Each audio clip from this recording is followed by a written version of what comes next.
نبی علیہ السلام فرماتے ہیں کہ جب میں مدینہ آیا اس سے پہلے مدینہ کا بخار بہت مشہور تھا اور وہاں کی بیماری اور لوگ پریشان ہو جاتے تھے۔ تو میں نے اللہ تعالیٰ سے آسانی کا سوال کیا، اللہ نے آسانی فرما دی، جبرائیل امین میرے پاس آئے، جب آئے تو ان کے بعد بخار بھی تھا اور طاعون بھی تھا۔ تو میں نے کہا جو معمولی سا بخار ہے نا اسے مدینہ میں ہی روکو، اور یہ جو طاعون ہے اس کو اٹھا کے باہر ملک شام کی طرف بھیج دو۔ فرماتے ہیں کہ جب میں نے یہ کہا تو طاعون کو ادھر بھیج دیا ملک شام، اور بخار مدینہ میں رہ گیا،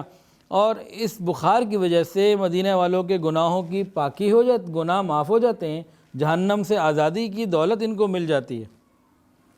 فرماتے ہیں کہ کچھ عرصے کے بعد میں نے دعا کی تو اللہ تعالیٰ نے بخار کو بھی مدینہ سے نکال کے کہیں اور غیر آباد علاقے میں، جحفہ کے غیر آباد علاقے میں منتقل کر دیا۔ پھر آگے فرمایا اب اگر طاعون، یہ وبائیں جو ہوتی ہیں جس میں کورونا بھی ہم شامل کر لیں گے، تو یہ طاعون اگر اب کسی مسلمان کو متاثر کرتا ہے